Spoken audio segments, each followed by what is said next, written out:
Est-ce que vous pouvez nous faire un point sur le feu? Est-ce qu'il est maîtrisé? Où est-ce qu'on en est par rapport à hier, s'il vous plaît? Donc c'est un feu qui n'est toujours pas maîtrisé, c'est un feu qui évolue en fonction de la topographie, puisque vous l'avez vu, c'est une topographie très particulière, avec donc un milieu accidentogène. Donc aujourd'hui, on est en train de conforter nos positions pour pouvoir être sûr de le maîtriser sur certains endroits. Et donc aujourd'hui, surtout, ce qu'on fait, c'est la balance entre des enjeux, entre les risques humains et le feu qui progresse. Quels sont les moyens qui sont engagés? Donc aujourd'hui, on a 270 hommes sur le terrain et on a 65 engins qui sont engagés. Hier, on a vu les Canadair et le Dash. Pourquoi ils ne sont pas là aujourd'hui? Est-ce qu'ils vont venir? Est-ce que ça a été utile leur venue hier? Alors déjà, ils ont été effectivement très utiles. Rappelez que les Canadair et les Dash font partie d'une flotte nationale qui sont destinés donc à tous les départements qui aujourd'hui sont tous confrontés effectivement à la même problématique et que sur la base de ce matin, il ne serait pas nécessaire, il veut mieux travailler avec les hélicoptères puisque un Canadair va travailler sur un front de feu qui est en développement plus important alors que les hélicoptères vont travailler vraiment sur du point tactique. Donc c'est pour ça que ce matin de toute façon ils ne sont pas nécessaires et en fonction des besoins on les redemanderait effectivement au niveau national. Niveau météo, comment on est? Est-ce que vous craignez qu'il y ait encore du vent comme hier et que ça refasse partir le feu? On est sur la même météo qu'hier, c'est-à-dire donc on a le matin une température qui est plus fraîche, on a un vent qui est pratiquement inexistant, ou du moins qui pousse aujourd'hui les flammes dans la zone brûlée. Et ce point est en train de changer au fur et à mesure de la journée, la température augmente, le vent aussi évolue, donc on aura les mêmes conditions de vent qu'hier, ce qui nous laisse effectivement présager pour l'après-midi une réactivation d'un bon nombre de foyers. Dernière question, vous imaginez du coup qu'il y en a pour plusieurs jours là pour maîtriser et éteindre ce feu? En ce qui concerne l'extinction, ce feu de toute façon ne sera pas passé éteint avant les premières pluies. Il y a des zones qui sont complètement inaccessibles et un feu éteint, c'est un feu où il n'y a plus aucun point chaud. Ce feu est très technique parce que c'est un feu d'humus qui aussi brûle donc en sous-bois et donc les largages, tant qu'elle n'est pas directe, il n'y a pas un grattage qui est fait aussi par nos sapeurs-pompiers, n'est pas efficace. Donc c'est pour ça qu'on travaille beaucoup aujourd'hui sur les lisières. Le feu éteint, ce sera quand on aura vraiment les premières pluies. Super, merci. Est-ce qu'on a juste un bilan là aujourd'hui du nombre d'hectares qui ont brûlé? On est sur 80 hectares. Donc, pour faire la question, s'il vous plaît, excusez-moi. Vas-y. Vas-y. Vous pouvez faire un bilan sur le nombre d'hectares qui a brûlé? Donc, ce matin, 80 hectares avaient brûlé. Arrête de sortir ta bite pour les infirmières. On va lui demander une vidéo.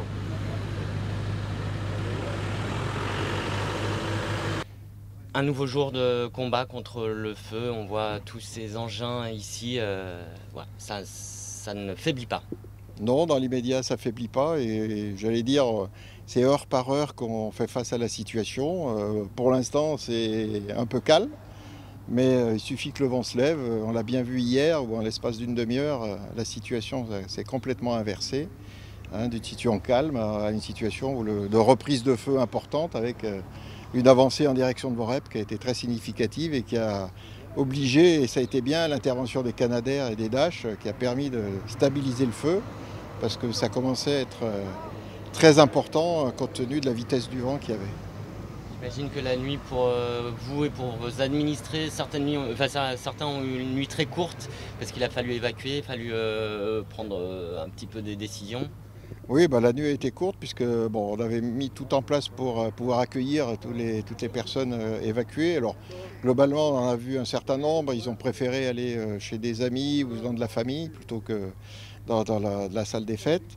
Mais comme tout était équipé, du coup, ça a servi aux pompiers puisqu'il y avait des pompiers qui sont venus d'autres départements pour pouvoir se reposer. Donc ils ont bénéficié de tous les lits qu'on avait installés et de toute la logistique qui était là pour pouvoir prendre quelques heures de repos entre deux tours de service. Il y a combien d'évacuations? Vous pouvez nous raconter un peu en termes de... Globalement, alors après, au nombre de maisons, ça fait un peu plus de 100 personnes, mais il y a des gens en vacances, donc tout le monde n'est pas présent. Donc nous, dans les gens qu'on a recensés, qui sont venus se faire recenser, c'était à peu près une cinquantaine de personnes. Donc après, il y en a qui ne sont pas venus, il y a eu quelques récalcitrants qui n'ont pas voulu quitter leur maison, et puis un certain nombre de gens qui étaient en vacances, et donc les maisons étaient inoccupées. Vous pouvez nous expliquer où est-ce qu'ils sont hébergés? C'est quoi la logistique là pour tenir peut-être plusieurs jours avec ces évacuations? Nous, on tiendra le temps qu'il faut. Comme je vous l'ai dit, à l'heure actuelle, tous ceux qui sont venus et qu'on a vus, ils ont préféré aller dans de la famille ou chez des amis. On a beaucoup de Vorépins qui sont proposés aussi pour pouvoir accueillir des gens s'il fallait. Donc c'est vrai que les gens ils préfèrent aller chez de la famille ou des amis. Les conditions, j'allais dire, d'accueil sont quand même plus confortables que ce qu'on propose nous. Donc, mais en tout cas, tout est maintenu. Au cas de besoin, on peut faire face. C'est quoi ce dispositif? Qui est-ce qui est maintenu? On a toute une salle qui est équipée en lits, donc des lits la Croix-Rouge nous a prêtés. Et puis on a de quoi accueillir les gens pour boire quelque chose, manger. On a tout ça qui est disponible. Donc ça profite aux pompiers. On peut faire, et les pompiers et des gens de la population, c'est assez grand et organisé pour pouvoir faire face à toutes les situations. Ça rappelle, oui, il y a une vingtaine d'années, le Néron. Oui, avec des conditions différentes, puisque le Néron, c'était un espace où il n'y avait pas d'habitat à proximité. Donc c'était une gestion purement d'un incendie. Et là, on est malgré tout avec des zones où il y a de l'habitat pas très loin, donc qui nécessitent plus de logistique derrière pour gérer ça.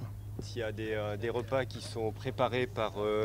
Donc c'est la mairie en fait de... Non, ça c'est les services, c'est les pompiers qui ont leur propre logistique, qui préparent des repas pour l'ensemble de leur personnel. Hein. Donc nous, quand on les accueille à l'arrosoir, là-bas, il y a du café, des petits gâteaux, mais en général, ils sont passés d'abord ici pour manger, et après ils viennent se reposer à l'arrosoir, et puis nous, donc, ils ont tous les sanitaires, les douches du gymnase à côté, quand ils ont besoin de... Voilà. Pour les habitants qui ont été évacués, on a une idée de quand est-ce qu'ils pourront rentrer chez eux ou... Pour l'instant, non.